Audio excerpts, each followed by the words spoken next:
Hi friends, welcome to Kahani Book. The secret garden की आकर्षक दुनिया में आपका स्वागत है। हमारे साथ जुड़ें क्योंकि हम मैरी लेनॉक्स का अनुसरण करते हैं, एक अकेली लड़की जो दोस्ती, उपचार और प्रकृति के जादू की खोज करती है। मैरी लेनॉक्स से मिलिए, एक बिगड़ैल छोटी लड़की जो भारत में पली बड़ी है। जब उसके माता पिता मर जाते हैं तो उसे अपने चाचा आर्चिबाल्ड क्रेवन के साथ इंग्लैंड में उनकी रहस्यमयी हवेली में रहने के लिए भेज दिया जाता है। मैरी इस अजीब नई जगह में खोई हुई और दुखी महसूस करती है। हवेली बड़ी और उदास है, उदासी और फुसफुसाहट से भरी हुई है। मैरी हॉल में घूमती है, पहले से कहीं ज्यादा अकेली महसूस करती है। उसे जल्द ही अपने चचेरे भाई कॉलिन के बारे में पता चलता है, एक लड़का जिसे वह कभी नहीं मिली, जो एक गुप्त कमरे में छिपा हुआ है क्योंकि वह बीमार है और उसे लगता है कि वह चलने के लिए बहुत कमजोर है।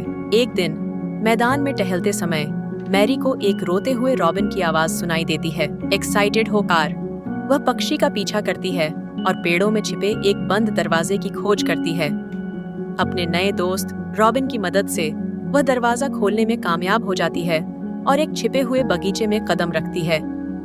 बगीचा बड़ा और सुंदर है, फूलों और हरियाली से भरा हुआ है। मैरी को पहली बार खुशी महसूस होती है। वह बगीचे को फिर से जीवंत करने का फैसला करती है, ठीक वैसे ही जैसे वह खुद को फिर से जीवंत करने की उम्मीद करती है। वह खुदाई करना, बीज बोना शुरू करती है और बहुत अच्छा महसूस करती है। मैरी जल्द ही डिकॉन से मिलती है, जो उसकी नौकरानी का दयालु और हंसमुख भाई है। डिकॉन का प्रकृति और जानवरों से एक खास रिश्ता है। वह मैरी को गार्डनिंग के बारे में सिखाता है और उसे अपने आसपास के पौधों और जीवों की देखभाल करने के लिए इनकरेज करता है। साथ में वे बगीचे को उसके पुराने गौरव पर वापस लाते हैं। जैसे जैसे बगीचा फलता फूलता है, मैरी कॉलिन से मिलने का फैसला करती है। उसे पता चलता है कि वह पहले की तरह ही अकेला और दुखी है। मैरी कॉलिन को बगीचे में लाती है ताकि उसे प्रकृति की सुंदरता और जादू दिखा सके। पहले तो वह हिचकिचाता है, लेकिन मैरी के रवैये ने उसे आत्मविश्वास दिया। गुप्त बगीचे में कॉलिन बदलना शुरू कर देता है। ताजी हवा और जीवंत फूल उसे ताकत से भर देते हैं। प्रत्येक यात्रा के साथ वह चलना सीखता है और मैरी और डिकॉन के साथ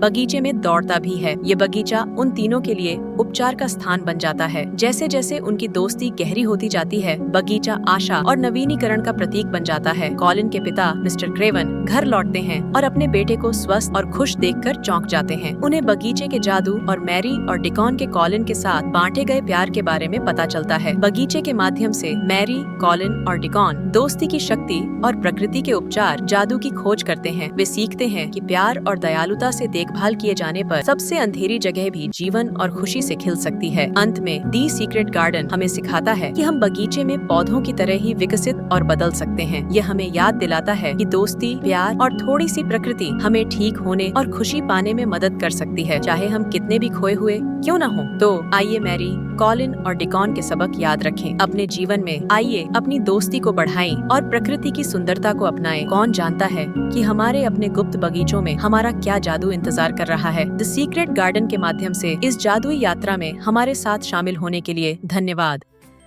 Thanks for joining me on this story adventure. Don't forget to like, subscribe and hit the bell for more magical tales. See you next time at Kahani Book.